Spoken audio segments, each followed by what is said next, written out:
सदा विसन्तं हृदयारविन्दे भवं भवानी सहितं नमामि।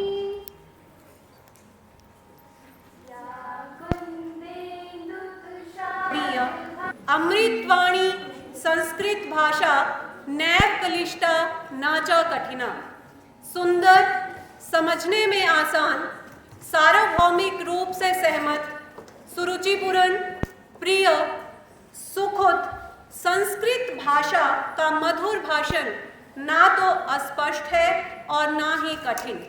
आधारभूत विज्ञान महाविद्यालय ने संस्कृत भाषा के इसी स्वरूप को संस्कृत संभाषण शिविर के माध्यम से आप सभी प्रबुद्ध जनों के समक्ष रखने की चेष्टा की है। अतः मैं औपचारिक स्वागत संबोधन और संस्कृत संभाषण शिविर के संदर्भ में जानकारी प्रस्तुत करने के लिए अधिष्ठाता आधारभूत विज्ञान महाविद्यालय सभी लोगों का सादर अभिवादन। आज हम अत्यंत आभारी हैं परम आदरणीय कुलपति महोदय प्रोफेसर हरेंद्र कुमार चौधरी जी के, जिन्होंने अपने व्यस्ततम कार्यक्रम से कुछ समय आज इस कार्यक्रम को दिया। मान्यवर, आपका हार्दिक स्वागत एवं अभिनंदन। आपकी उपस्थिति मात्र से ही वातावरण नव ऊर्जा से परिपूर्ण हो गया है। साथ ही हम स्वागत करते हैं आज के कार्यक्रम के वक्ताओं का, जिन्होंने इस कार्यक्रम के लिए सहर्ष अपनी स्वीकृति एवं उपस्थिति दी। आप दोनों का बहुत बहुत स्वागत। निश्चित ही हम आपके संभाषण से लाभान्वित होंगे। हम स्वागत कर रहे हैं संभाषण शिविर में मूल रूप से चर्चा का विषय होगा द्वितीय राजभाषा संस्कृत। राजभाषा यानी राजकाज, शासन प्रशासन अथवा सरकारी कामकाज की भाषा, जिसका उपयोग सरकारी कार्यों के लिए सरकारी कर्मचारियों द्वारा किया जाता है। इस भाषा की एक विशिष्टता होती है और इसे विशिष्ट कार्यों के लिए ही प्रयोग में लाया जाता है। इसका प्रत्येक शब्द पारिभाषिक होता है, जिसका विशेष अर्थ होता है। वो परिभाषा वही रहती है, चाहे उसे हम हिमाचल में प्रयोग करें या फिर तमिलनाडु में प्रयोग करें या फिर महाराष्ट्र में प्रयोग करें। हर एक देश की अपनी एक राजभाषा होती है, अतः हमारी भी है हिंदी, जिसे संविधान की स्वीकृति मिली 14 सितंबर 1945 को। स्वीकृति के बावजूद हमारी विडंबना रही कि हम हिंदी का उतना उपयोग न कर सके जितना हमें करना चाहिए था। हम अंग्रेजी का उपयोग ही करते रहे, अंग्रेजों के जाने के बाद भी। आज़ादी के लगभग 25 वर्षों के बाद सरकारी तंत्रों में जितना कामकाज हिंदी में होना चाहिए था उतना न हो सका। अतः जून 1975 में राजभाषा विभाग की स्थापना की गई। तभी से यह विभाग सरकारी कामकाज में हिंदी के प्रयोग को बढ़ावा देता आ रहा है। भारत में 22 ऐसी भाषाएं हैं जिन्हें आधिकारिक तौर पर लिखा व बोला जाता है और ये सभी बराबर हैं, यानी इन्हें बराबरी का दर्जा प्राप्त है। इन्हें राष्ट्रभाषा कहा जाता है। राष्ट्रभाषा का प्रयोग आम जनता करती है अपने सामान्य कामकाज के लिए।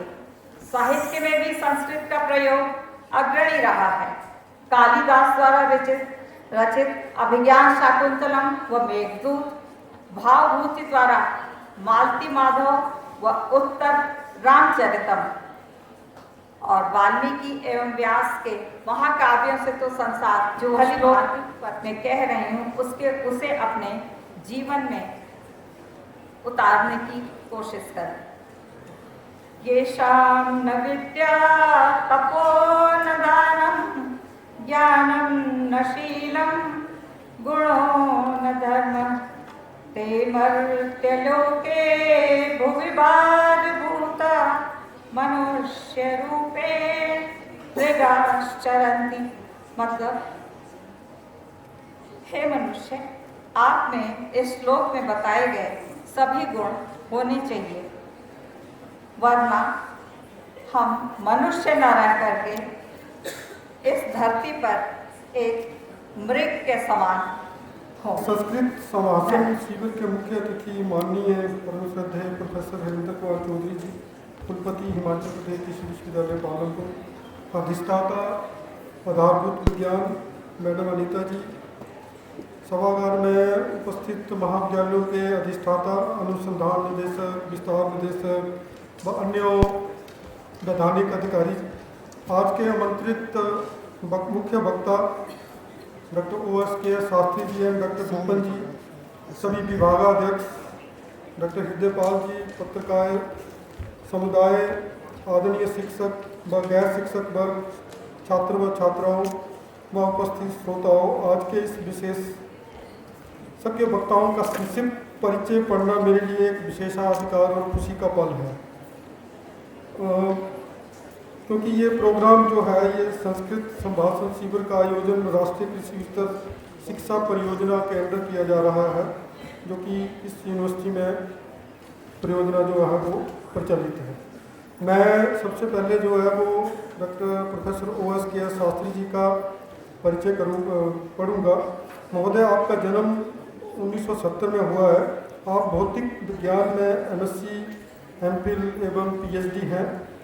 आपने सत्य साई उच्च शिक्षा संस्थान higher institute of higher learning में वर्ष 1995 में 95 से 2011 तक 2011 बेंगलोर में सहायक आचार्य के रूप में कार्य किया है। उसके पश्चात आप हिमाचल प्रदेश केंद्रीय विद्यालय धर्मशाला में 2012 से भिन्न भिन्न पदों पर भौतिकी एवं खगोलीय विज्ञान विभाग में अपनी सेवाएं दे रहे हैं। आप भौतिकी एवं खगोलीय विज्ञान विभाग के संस्थापक प्रमुख भी रहे हैं। आप भौतिकी एवं द्रव्य विज्ञान विद्यालय के संस्थापक अधिष्ठाता भी रहे हैं। वर्तमान में आप प्राचार्य के पद पर सेवाएं दे रहे हैं। आपकी विषय विशेषज्ञता ऑटो इलेक्ट्रॉनिक्स। अतो अहम विश्वरूपां तां नमामि परमेश्वरीम्। अस्मिन् पावन अवसरे अत्र चौधरी श्रवण कुमार कृषि विश्वविद्यालयस्य सभागारे अस्मिन् पावन वेलायाम् उपस्थितानां मुख्य अतिथिरूपेण विराजमानानां माननीय कुलपतिवर्याणां प्रोफेसर हरिंदर कुमार चौधरी महोदयानां तथा अधिष्ठाता अध्ययन महोदयानां विविध विषयाणाम् उपस्थितानां शिक्षकाणां तथा विद्वज्जनानां तथा शोधार्थीनां च हार्दिक्यं स्वागतं व्यवहरामि। अत्यंत गौरवस्य विषयोऽयं यत् अस्ति यत् कृषि विश्वविद्यालये संस्कृत भाषायाः उपयोगितां दृष्ट्वा तस्याः भाषायाः प्रचार प्रसाराय गोष्ठ्याः आयोजनं जायमाना अस्ति। हिमाचल प्रदेशस्य माननीय मुख्यमंत्री महोदयः अकथयन् यत् हिमाचल सर्वकारेण संस्कृत भाषा द्वितीय राजभाषा रूपेण उद्घोषिता। अस्माभिः संस्कृतं व्यवहारिकं सरलं लोकप्रियं च भवेत् एतदर्थं प्रयासः अहर्निशं क्रियन्ते। दूसरी राजभाषा का दर्जा मिला, उसके उपलक्ष्य में इस कार्यक्रम का आयोजन किया जा रहा है। तो संस्कृत की आवश्यकता क्यों पड़ी है आज? तो देखिए, हमारे मुगल आक्रांताओं के द्वारा हमारी ऐतिहासिक धरोहर विश्व के प्राचीनतम विश्वविद्यालय तक्षशिला और नालंदा को तहस नहस कर देना, किसने किया ये कार्य? ये मोहम्मद गौरी के 4 गुलाम थे। और मोहम्मद गौरी का कार्य क्या था कि पूरे भारतवर्ष में इस्लाम का प्रचार करना, क्योंकि इसमें इस्लाम का प्रचार नहीं था, सनातन धर्म जो था संस्कृत का प्रचार था। और बौद्ध धर्म भी जो है वो भी फल फूल रहा था, जो कि तक्षशिला के रूप में हमें बौद्धों के मठ वहाँ पर दिखाई देते हैं।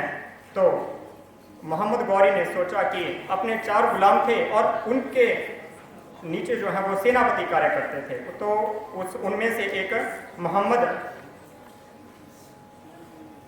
बख्तियार खिलजी, तो उस सेनापति को पूर्वी उत्तर की ओर भेजा, अर्थात बिहार की ओर भेजा, क्योंकि बिहार में जो था इस्लाम का प्रचार बिल्कुल भी नहीं था। और ये क्या थे, हमारे अध्यात्म और संस्कृति के गढ़ थे, केंद्र बिंदु थे ये हमारे। तो इन्होंने क्या किया कि सबसे पहले देखिए नालंदा विश्वविद्यालय था, तो चतुर्थ शताब्दी में नालंदा विश्वविद्यालय की स्थापना कुमारगुप्त के शासक कुमारगुप्त ने की थी। तो चतुर्थ शताब्दी से लेकर, और देखिए चीनी यात्री हेनसांग भी उसमें आए और उन्होंने भी वहाँ पर शिक्षा प्राप्त की और पढ़ाया भी। उसके पश्चात यदि गणित की बात की जाए तो प्रसिद्ध गणितज्ञ आर्यभट्ट, तो उन्होंने भी वहाँ पर नालंदा विश्वविद्यालय में एक शिक्षक के रूप में वहाँ पर पढ़ाया। तो उस नालंदा विश्वविद्यालय में 10,000 विद्यार्थियों की संख्या और शिक्षकों की संख्या कितनी थी, 2,000 शिक्षक उसमें कार्य करते थे। वहाँ पर वेद पुराण दर्शन योग एवं अध्यात्म विद्या के केंद्र रहे। नालंदा में विश्व भर से छात्र जो हैं पढ़ने के लिए आते हैं। जैसे आज वहाँ पर उपहास का पात्र, और उसको भी अच्छा लगेगा क्योंकि उसको अपने ज्ञान के ऊपर घमंड है, विद्योत्मा को, तो उसको कालिदास को क्या किया, ले गए सभा के बीच में। शास्त्रार्थ चल रहा था, मौन शास्त्रार्थ बोलना कुछ था नहीं मुंह से, क्योंकि कहा गया है कि मौनम आभूषणम अपंडितानाम, जो मूर्ख लोग होते हैं उनका क्या होता है, मौन ही सभा में आभूषण कहा गया है कि उनको सभा में चुप बैठना चाहिए। तभी तो देखिए कालिदास जी क्या हुआ, शास्त्रार्थ शुरू हो गया, सारे आचार्य लोग बैठ गए, शास्त्रार्थ की परंपरा चली। तो वहाँ पर क्या किया कि जिसको ज्ञान के ऊपर घमंड था, ऐसी उस विद्योत्मा ने एक उंगली कालिदास की ओर कर दी। और कालिदास जो थे मूढ़मती थे, उन्होंने देखा अच्छा मुझे उंगली दिखा रही है, तो उन्होंने क्या किया, पंच कर दिया, ऐसे पंच दिखा दिया। और जो सभा में बैठे हुए थे सारे विद्वान, उन्होंने क्या शास्त्रार्थ निकाला कि भाई एक ओंकार है ना। तो फिर उसने पंच दिखाया, तो उसने बोला कि भाई पांचों पंच परमेश्वर है। और उसमें क्या हुआ, वैसे शास्त्रार्थ चलता रहा। कालिदास जो है शास्त्रार्थ में जीत जाते हैं, और वो विद्योत्मा जिसको ज्ञान के ऊपर घमंड था, वो शास्त्रार्थ में पराजित हो जाती है, हार जाती है। तो देखिए क्या हुआ, अब उसके साथ विवाह हो गया कालिदास का। अब विवाह के अनंतर पता चलता है कि भाई मेरे स्वामी कैसे हैं, इनको तो मंदमती हैं, इनको तो पता ही नहीं है। तो उन्होंने क्या किया, उनको धक्का देकर गिरा दिया आंगन में, और धक्का देकर जैसे वो गिरे तो काली माता की प्रतिमा थी और शक्ति के उपासक थे कालिदास जो थे। और वहाँ पर क्या हुआ, उनका सिर लगा, और सिर से जैसे ही रक्त निकला तो उस रक्त से जो है काली माता प्रसन्न हो जाती है, और काली माता ने उनको श्रेष्ठ विद्वान होने का वर दे दिया कि भाई आप जो है श्रेष्ठ विद्वान होंगे। तो संस्कृत ऐसे संस्कृतज्ञ हमारे कालिदास हुए, जिनको संस्कृत में शेक्सपियर के नाम से कहा जाता है। तो फिर विद्योत्मा ने कहा काफी दिनों के बाद कि अस्ति कश्चित वाक विशेषः, ये देखिए तीन शब्द कहे, अस्ति कश्चित वाक विशेषः, कि भाई वाणी में कुछ विशिष्टता आ गई या वैसे ही मंदमती अपने पति को कहती है। तो फिर कालिदास ने देखिए क्या किया कि काली माता की कृपा से अस्थि से कुमार संभव की रचना कर दी कि अस्ति उत्तरस्याम दिशि देवतात्मा, इस नाम से, ये श्लोक के नाम से जो है वो शुरू कर दिया अस्थि से। और कश्चित के नाम से कश्चित कांतः विरह गगना, इस नाम से मेघदूत जो है वो खंड काव्य को लिखा। और तीसरा आ गया वाक विशेषः, तो वागर्थाविव संपृक्तो वागर्थ प्रतिपति जगतः पितरौ वंदे पार्वती परमेश्वर। तो हम अपने वक्ता का आभार व्यक्त करते हैं।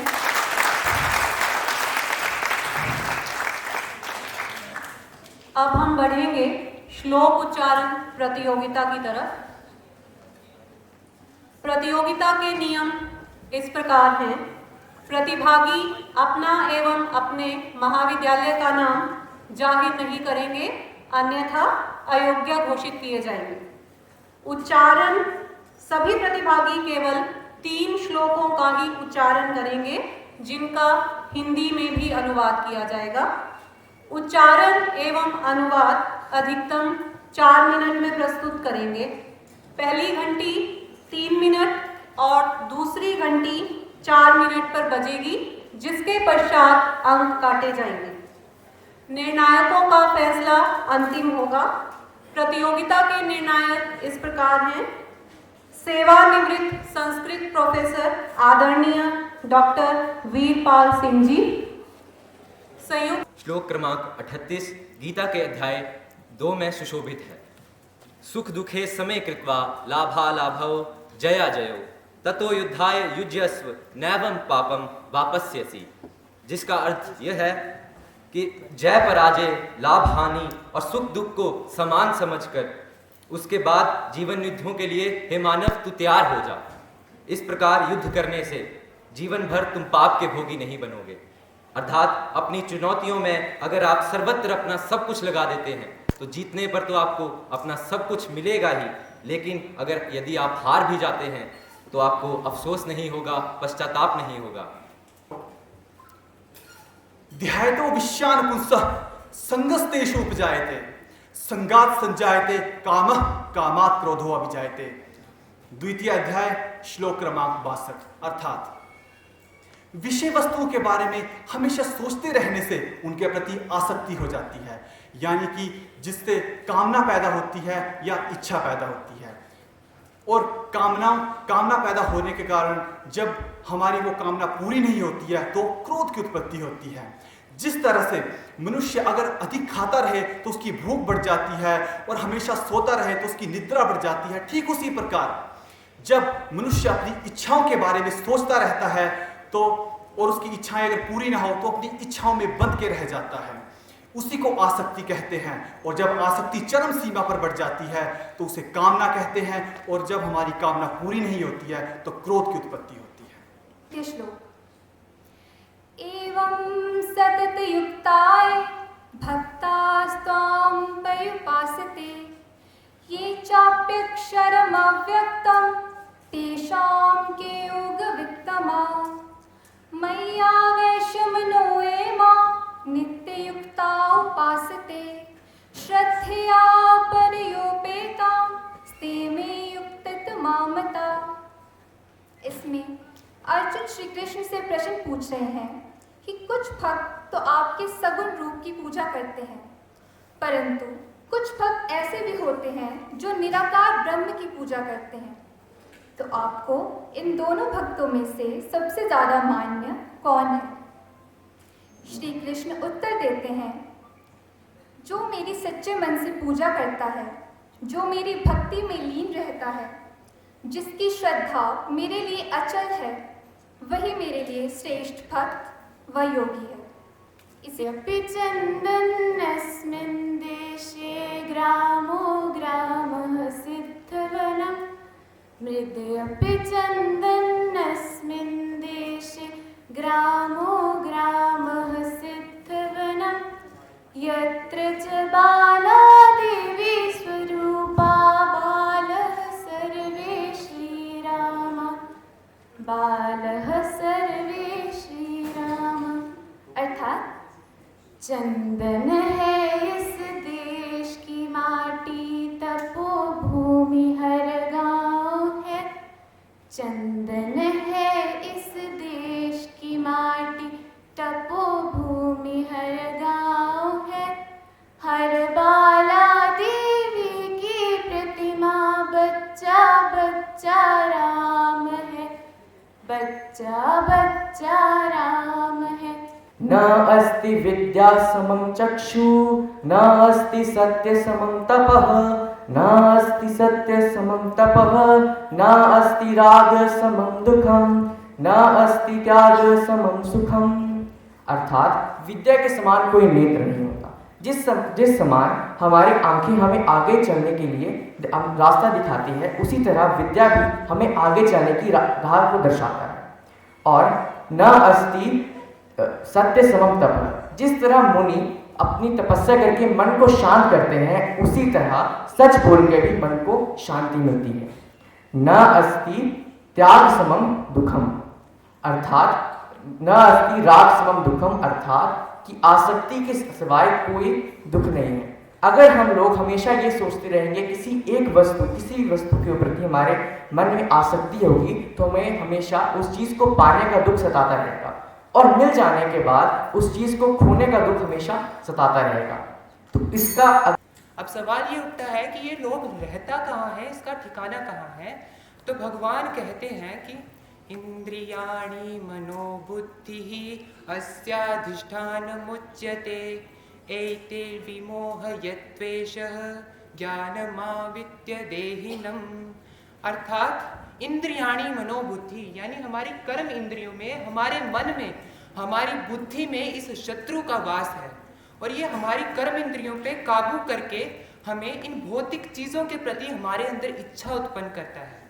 हमारी मन हमारी बुद्धि से कहता है कि मुझे वो चीज़ चाहिए और फिर हमारा बुद्धि जो है वो हमारी कर्म इंद्रियों को उस ओर ले जाती है और हम इसमें और ज़्यादा जो है धंसते चले जाते हैं। एक उदाहरण के लिए मान लीजिए कि हमारे पास पानी का एक बर्तन है और हम चाहते हैं कि हमेशा ये पानी से भरा रहे, परंतु अगर उसमें एक छोटा सा छेद भी होगा तो उसमें से लगातार पानी रिसता ही रहेगा। उसी तरह अगर एक मनुष्य के मन में लोभ का एक छोटा सा भाव भी होगा तो उसके जीवन भर का ज्ञान उसमें बहकर चला जाएगा। तीसरा श्लोक। एकम अप्यक्षरम यस्तु गुरु शिष्य निवेद्यते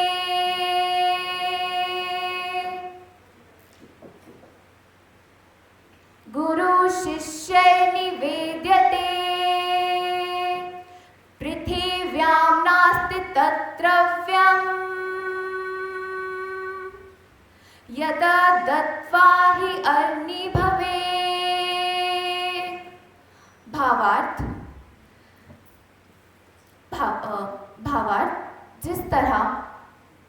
गुरु के द्वारा शिष्य को ज्ञान के रूप में अक्षर दिए जाने वाले पृथ्वी के किसी भी धन के मुकाबले पूरा करने के लिए गुरु के ऋण से मुक्त नहीं हो सकते। गुरु शिष्य के जीवन में उसे सही दिशा दिखाता है, उसे उसकी जिंदगी के अंधकार से दूर रखता है। मेरा दूसरा श्लोक एक नारी पर आधारित है। यत्र नार्यस्तु पूज्यन्ते रमन्ते तत्र देवता, यत्र नार्यस्तु पूज्यन्ते रमन्ते तत्र देवता, यत्र तास्तु ना पूज्यन्ते तत्र सर्वो फल क्रिया। अर्थात जहाँ पर हर नारी की पूजा की जाती है वहाँ पर देवता भी निवास करते हैं और जहाँ पर नारी की पूजा नहीं की जाती वहाँ पर कोई भी कार्य करना व्यर्थ होता है। इस श्लोक में नारी की महत्वता दर्शाई गई है। जैसा कि आप सभी जानते हैं कि नारी को देवी के 9 अवतारों में से माना जाता है। नर और नारी गाड़ी के 2 पहियों के समान है, जिसमें से यदि एक पहिया भी खराब हो जाए तो दूसरे का संभलना मुश्किल हो जाता है। उसी प्रकार यदि नारी सुखी है तो सारा संसार सुखी है। हमें नारी का सम्मान करना चाहिए। शाखा अश्वस्थम प्राहुर्वयम् छंदासी यस्य पर्णानि यस्तम वेद स वेदविता। गीतोपदेश में भगवान श्री कृष्ण ने अर्जुन से कहा जाता है कि एक शाश्वत अश्वस्थ वृक्ष है जिसकी जड़ें तो ऊपर की ओर हैं और शाखाएं नीचे की ओर तथा पत्तियां वैदिक स्तोत्र हैं। जो इस वृक्ष को जानता है वह वेदों का ज्ञाता है। हम सभी यहाँ पे उपस्थित भारतीय पुरातन वेदों के ज्ञान को अभिभूत होने के लिए उत्सुक हैं। अतः मैं मुख्य वक्ता प्रोफेसर शास्त्री जी से अनुरोध करूंगी कि आप हमें वेद और विज्ञान के महत्व को आलोकित करें।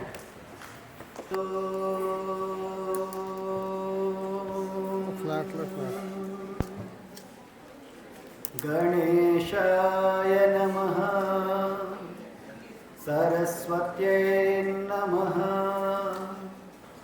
श्री गुरुभ्यो नमः। हरिः ॐ सहना भवतु, सहनौ भुनक्तु, सह वीर्यं करवावहै, तेजस्विनावधीतमस्तु मा विद्विषावहै।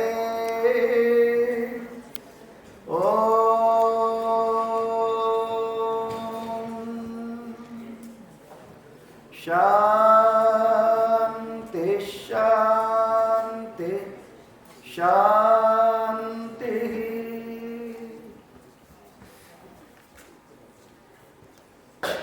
try to find out how does really a language has come up. So what are the various sounds we can really produce with our vocal cords?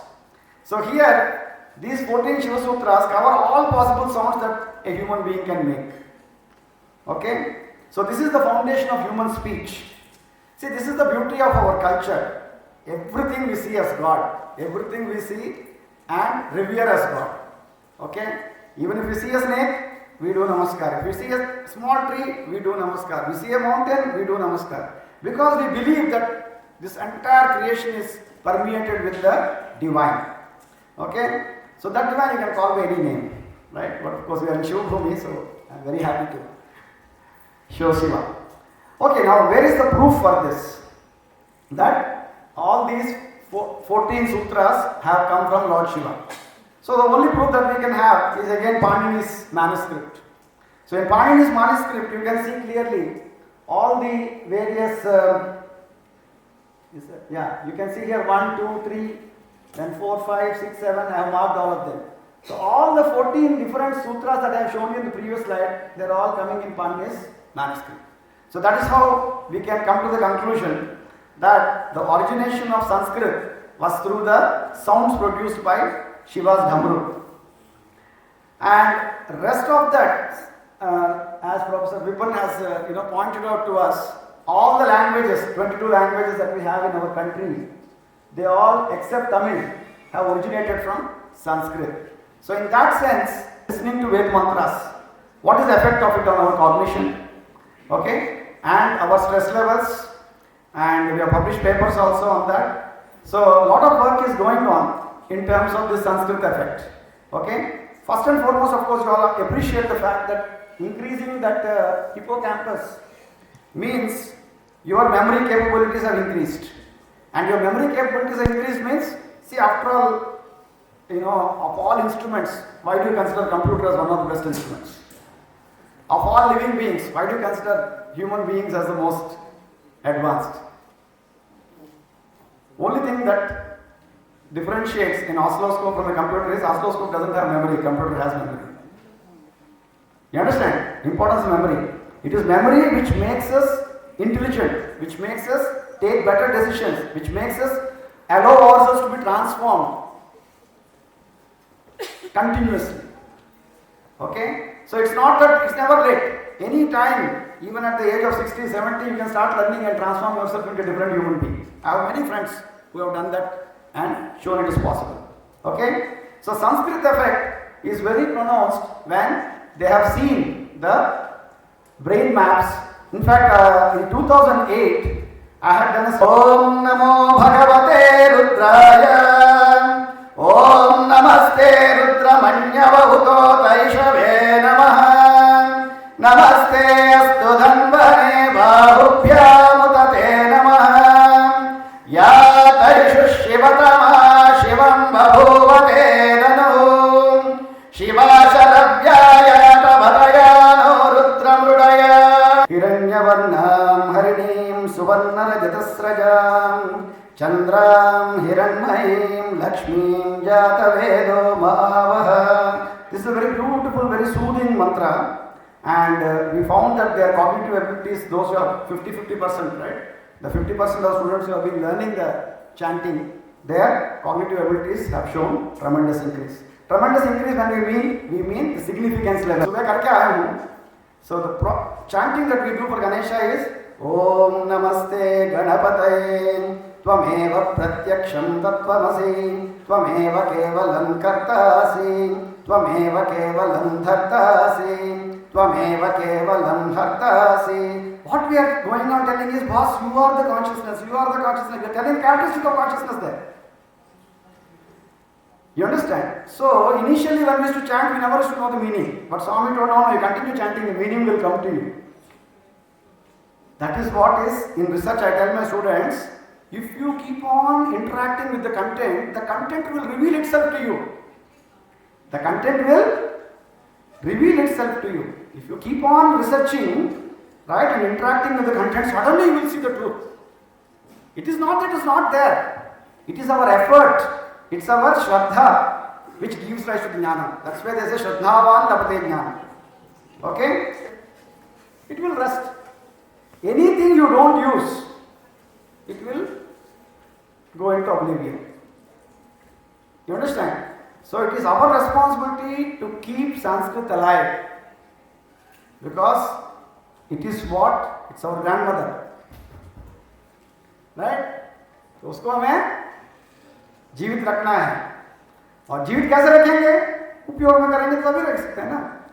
उपयोग करने के लिए सीखना पड़ेगा। So many things we learn in our life. I tell you, so much time we spend on our mobiles. Spend every day 5 minutes to learn one line in Sanskrit. Do you think whatever I am chanting, I can chant, so many mantras today? You know how much time we have learned per day? Only 15 minutes. I also did BSc, MSc, MTech like you. How much time we learned? Only 15 minutes per day. So please put 15 minutes per day, and it will tremendously help you in your research, because your mind itself will first get illumined, and then research will happen naturally. So how to do this? That also our people have given. Education research. 6 pramanas: pratyaksha, anumana, upamana, arthapatti, anupalabdhi and शब्द।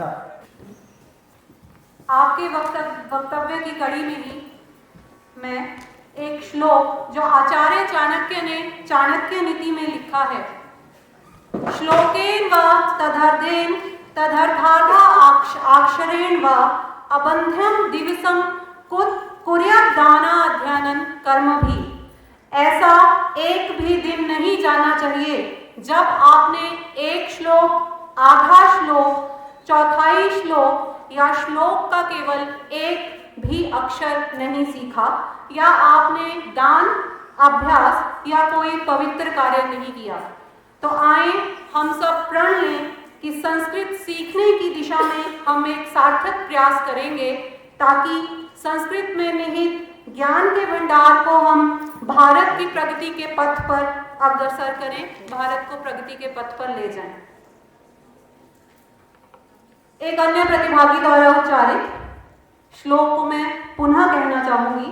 यत् दादी चरति श्रेष्ठस्तथा देवैतरो जनः स यत् प्रमाणं कुरुते लोकस्तथा अनुवर्तते। अर्थात हम श्रेष्ठ व्यक्ति के आचरण को आदर्श मानकर उसका अनुसरण करते हैं। परम श्रद्धेय माननीय कुलपति महोदय जी के शब्द एवं विचार हमें वही श्रेष्ठ आचरण और कर्म करने की प्रेरणा प्रदान करेंगे। अतः मैं आज के कार्यक्रम के मुख्य अतिथि माननीय कुलपति महोदय जी से विनम्र निवेदन करती हूँ कि आप अपने शब्दों से हमें अनुग्रहित करें। परम श्रद्धेय माननीय कुलपति महोदय। इसकी कोई ज़रूरत नहीं, चलिए बाहर घूम लेते हैं। लेकिन फिर भी सभागार के अंदर इतनी संख्या में लोग हैं, मैं आप सबको नमन करता हूँ कि आप सभी यहाँ पर आए उस भाषा का ज्ञान हासिल करने के लिए जो माँ रूपी हमारी बोली रही है, जो इस भारत माँ की शान है।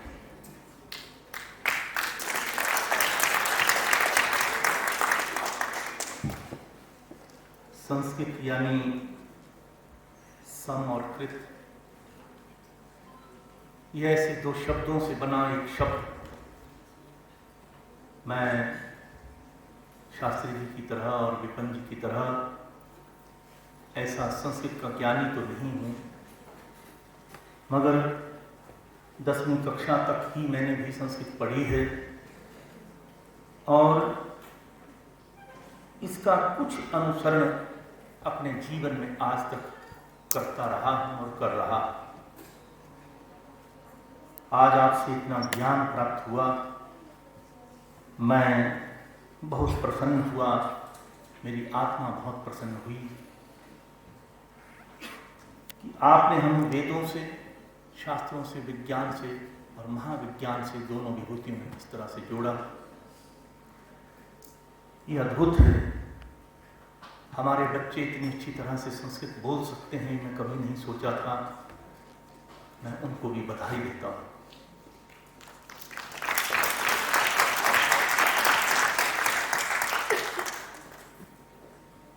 पूर्ण रूपेण जो किया हुआ है वो संस्कृत है। ये संस्कृत जो है ये एक ऐसी भाषा है जो इस धरातल पर, इस ब्लू प्लेनेट पर एक सबसे स्पष्ट भाषा है। ब्रह्मा जी की देववाणी और स्वर्गलोक के पवित्र प्राणियों से प्राप्त होती हुई ऋषियों के माध्यम से ये सुर भारती बनकर हमें प्राप्त हुई। हम जब भी ओम का उच्चारण करते हैं, आप घर में करके देखिए, कई लोग करते होंगे। ओम का उच्चारण करते ही जैसे शास्त्री जी ने कहा, हमारा कितना ध्यान जो है उस प्रभु से जुड़ जाता है। ओम एक शब्द, 3 लेटर अ, उ, म, अकार, उकार, मकार, ऐसी 3 लेटर से मिलकर के जो है ओम शब्द का सृजन हुआ। जब हम ओम कहते हैं तो एक ऐसी ध्वनि अंदर प्रज्वलित होती है कि अद्भुत ताकत शरीर के अंदर चली आती है। ये क्रिएशन, प्रिजर्वेशन और डिस्ट्रक्शन का एक सामूहिक रूप है जो परम पिता परमात्मा का शब्द है, जिसका बार बार उच्चारण करना हमारे लिए बहुत जरूरी है। आदर्श वाक्य सत्यमेव जयते, हमारे डॉक्टर विपिन जी ने कहा, बहुत खूब। और इस विश्वविद्यालय का अगर आप सील देखें तो उसके अंदर अन्नाद भवन्ति भूतानि, ये भी संस्कृत का ही एक श्लोक का अंश है। अन्न से ही सब प्राणी उत्पन्न होते हैं।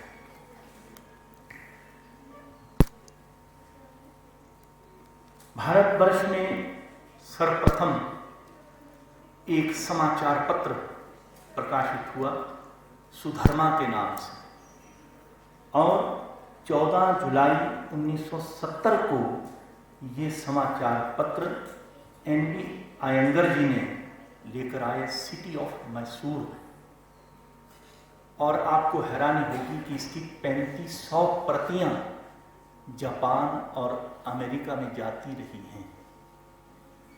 एक समाचार पत्र निकालना कितना मुश्किल होता है, और संस्कृत में समाचार पत्र ये अद्भुत है। अद्भुत शक्ति थी उस व्यक्ति की जो इस तरह से इंस्टीट्यूशंस के लिए, संस्कृत स्कॉलर्स के लिए, विद्यार्थियों के लिए, पूरे भारतवर्ष के लिए नहीं, विदेशों के लिए, वर्ल्ड के लिए एक ऐसा ज्ञान जो है वो हर रोज लेकर के आते रहे। अरब लोगों से पहले संस्कृत ही भारत की भाषा रही, और पृथ्वी पर बोले जाने वाली सभी भाषाओं में सबसे स्पष्ट भाषा इसको जाना जाता है। संस्कृत शब्दकोश में और भी कई भाषाएं हैं, लेकिन संस्कृत शब्दकोश में जैसे मैंने डाटा लिया है 102 अरब 78 करोड़ और 50 लाख शब्द हैं। एक शब्द के लिए 100 से भी अधिक पर्यायवाची संस्कृत में मिलते हैं। अगर पानी का शब्द हम इस्तेमाल करें तो इसके 100 से भी अधिक पर्यायवाची आपको संस्कृत में भी मिलेंगे, दूसरी भाषा में नहीं मिलेंगे। 1987 फोर्ब्स मैगजीन में एक बार ये छपा, जिसको शास्त्री जी ने सार्थक किया कि यूएसए में कंप्यूटर प्रोग्रामिंग के लिए संस्कृत को सबसे उपयुक्त भाषा माना गया। आने वाले समय में संस्कृत हमारे कंप्यूटर प्रोग्रामिंग की एक महत्वपूर्ण भाषा बनेगी पूरे विश्व में, और उनको ये मानना पड़ेगा। सबसे कम वाक्यों में, एक वाक्य के अंदर सबसे कम शब्दों में अपने वाक्य को आप प्रदर्शित कर सकते हैं। वह जा रहा है या वह जाता है, सह गच्छति, 2 शब्दों में आपका एक वाक्य जो है वो कंप्लीट होता है। सबसे कम शब्दों में एक वाक्य बनता है वो संस्कृत है। संस्कृत थोड़े से शब्दों में ही बड़े बड़े वाक्य जो है, बड़ा बड़ा अर्थ जो है बना देती है। जीव की सभी मांसपेशियां प्रयोग में आती हैं और इसको भी सार्थक किया शास्त्री जी ने। ब्रेन एक्सपेंड होता है। आप जिस तरह से मंत्रोच्चारण करते हैं उस वक्त हमारे सारी मांसपेशियां काम करती हैं और हमारे मस्तिष्क को एक अलग संदेश जाता है जो हर दिन नहीं जाता, हर समय नहीं जाता।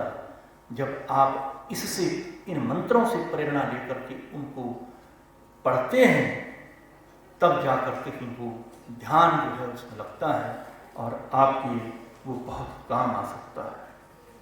अगर मैं कहूँ जैसे मज़ा लेने के लिए किस तरह से संस्कृत का मज़ा लिया जा सकता है, हमारे बच्चों ने जिस तरह से यहाँ पर मंत्रोच्चारण किया, मैं बहुत प्रसन्न हुआ कि हमारे बच्चे इतनी अच्छी संस्कृत बोलते हैं, गाकर भी बोल सकते हैं। और मैं कई बार घर के अंदर इसको गाता रहा हूँ, ऊंचे ऊंचे स्वर में इसको गाता रहा हूँ और आनंद लेता हूँ, क्योंकि संस्कृत का मंत्र जो है वो इतनी ताकत रखता है कि आपके अंदर एक ठहराव का। मुझे कहा आप नम धातु का लरित लकार को, कुछ लोग समझ रहे होंगे जो संस्कृत पढ़े हैं, नम धातु का लरित लकार बोलिए। अब अक्सर क्या होता है कि लरित लकार जो है भविष्यत काल है और इसमें धातु जो है यानी कि क्रिया, जैसे पठ, पढ़ना, पठती पठंती, पठती पढ़ता पठंती। अगर लरित लकार में जाएं तो होता है पठिष्यति पठिष्यतः पठिष्यन्ति। अक्सर जो है बच्चे उसमें गलती करते थे और जिसने ना पढ़ा हो वो नहीं बोल सकता। मैंने एकदम कहा नंस्यति नंस्यतः नंस्यन्ति और वो इतने खुश हुए, खड़े हो गए, कहते सही मायने में इसी ने संस्कृत पढ़ी है। और मुझे भी प्रसन्नता हुई।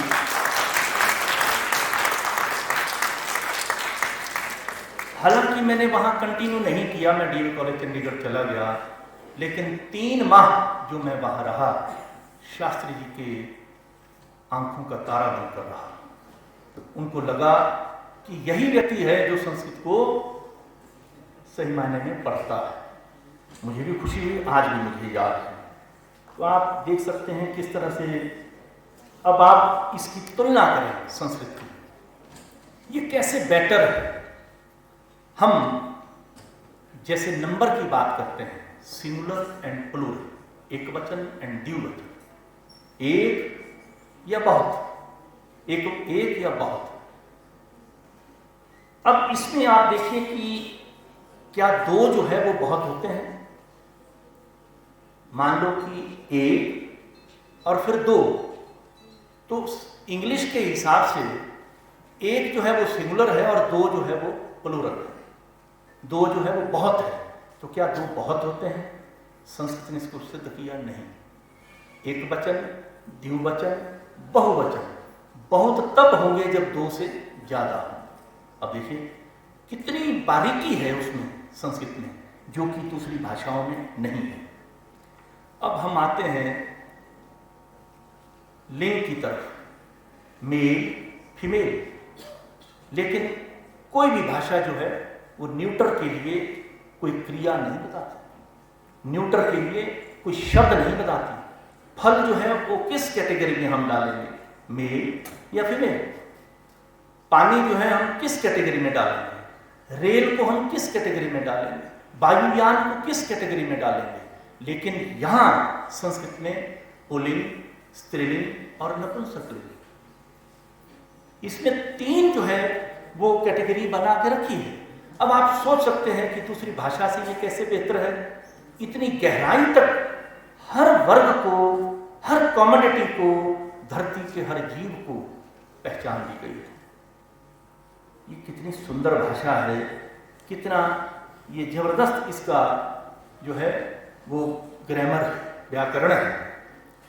अब आप काल की तरफ आइए। काल जो है हम तो यही जानते हैं जैसे वर्तमान काल, भूतकाल और भविष्य काल, भविष्य, भूतकाल और वर्तमान। लेकिन संस्कृत में 10 काल जो है वो लिखे गए हैं। अभी शास्त्री जी ने भाषण दिया, दे चुके, हमने देखा। ये एक अलग काल है, हालांकि ये पास्ट टेंस है मगर ये अलग काल है। भगवान राम बन गए वो भी पास्ट टेंस है, लेकिन हमने नहीं देखा, बहुत पास्ट की बात है। उसमें संस्कृत ने भेद किया, इंग्लिश ने भेद नहीं किया। वो राम के लिए वही लगाएंगे, यहाँ की घटना को भी वही लगाएंगे, एक ही पास्ट टेंस में जो है उसको जो है निहित किया गया है। लेकिन यहाँ लट, लृट, लंग, विधिलिंग, लुट, लिट और एक और है लुंग, लुंग। सो 10 लकार हैं छोटी छोटी घटनाओं को। कब घटना घटी, एक ही वाक्य को सुनकर एक व्यक्ति जब उसका अर्थ निकालेगा, जो संस्कृत जानता है वो बता देगा ये किस काल में ये घटना घटी है। पास्ट टेंस को भी 3 भागों में डिवाइड किया है। अब आप समझ सकते हैं कि आदेश अगर दे रहे हैं, अगर लोट लकार अगर आदेश दे रहे हैं या विधिलिंग है, तो इस तरह से कहने का भाव कि कितनी गहराई इसमें जो है वो काल के लिए भी दी गई है कि काल एक जैसा नहीं होता। भगवान राम जब बनने गए थे तो बहुत देर हो गई, हमने भी नहीं देखा, सिर्फ सुना है, वो पास्ट टेंस। अभी शास्त्री जी ने भाषण दिया पास्ट टेंस, मगर इन दोनों के लिए जब वाक्य बनाएंगे उसके लिए अलग अलग शब्द अनुरूप जो है वो उसमें बनाए गए हैं। 8 कारकों का प्रयोग किया गया है, बड़े बखूबी शब्दों का सृजन किया गया है। 8 कारकों में कर्ता ने कर्म को कर्ण से, संप्रदान के लिए अपादान से जुदाई, संबंध का के की अधिकरण में परे में हे अरे भो। तो इस तरह से 8 कारकों को एक शब्द रूप में किस तरह से उन्होंने निहित किया। मैं के लिए अलग शब्द, तुम के लिए अलग शब्द और दूसरों के लिए अलग शब्द, पुल्लिंग के लिए अलग, स्त्रीलिंग के लिए अलग और नपुंसकलिंग के लिए अलग। सह तौ ते तम तौ ता तेन ताभ्याम तै तस्मै ताभ्याम तभ्य। और स्त्रीलिंग के लिए सा ते ता ताम ते ता और नपुंसक तत ते तानी तत ते तानी। आई मीन टू से किस तरह से ये ग्रामर बनाया है, आप सोचिए कितना कमाल का ग्रामर है। और 2 शब्द जो है मैं और तुम, इसके लिए अलग अस्मत् और युष्मत्। अहम अवाम वयम मां। आपने कई बार ये सुना होगा, इयम आकाशवाणी संप्रति भारतः श्रूयन्ताम्। प्रवाचकः बलदेवानंद सागरः। ऑल इंडिया रेडियो से 1974 सुबह 9 बजे 30 जून पहला प्रसारण, ये भी अयंगर जी के माध्यम से ही हुआ। और बलदेवानंद सागरः इसका न्यूज बुलेटिन जारी कर रहे हैं। आज भी सुबह 7 बजे ऑल इंडिया रेडियो से आप 5 मिनट के लिए ये न्यूज बुलेटिन सुन सकते हैं। कुछ संस्कृत अंदर जाएगी, कुछ शब्द जो है उनका प्रयोग हम सीखेंगे। और उस व्यक्ति ने किस तरह से किया, आपके सामने उदाहरण है। रोज जो है संस्कृत में न्यूज बुलेटिन जारी होता है और 30 जून 1974 को 9 बजे जो है ये बोला गया। अब 6:55 से 7 बजे होता है, 6:55 से 7 बजे ऑल इंडिया रेडियो। आने वाले समय में हम इस तरह की संस्कृत की पाठशाला यहाँ चलाएंगे, विश्वविद्यालय के अंदर संस्कृत को इंट्रोड्यूस करेंगे और ऐसी महान विभूतियों को हम बुलाते रहेंगे। इनसे ज्ञान हासिल करेंगे, अपने बच्चों के अंदर जो शक्ति है उस शक्ति का हम उपयोग अपने जो वेद शास्त्र है, जिनके अंदर हमारी जड़ी बूटियां और दूसरे पेड़ पौधों का वर्णन है, उसको जानने के लिए करेंगे, जिससे हमारे मानव का भला होगा और इस विश्वविद्यालय का नाम होगा। इस तरह सभी विश्वविद्यालय से राह पर चलेंगे तो सही मायने में भारत फिर से विश्व गुरु कहलाएगा। धन्यवाद।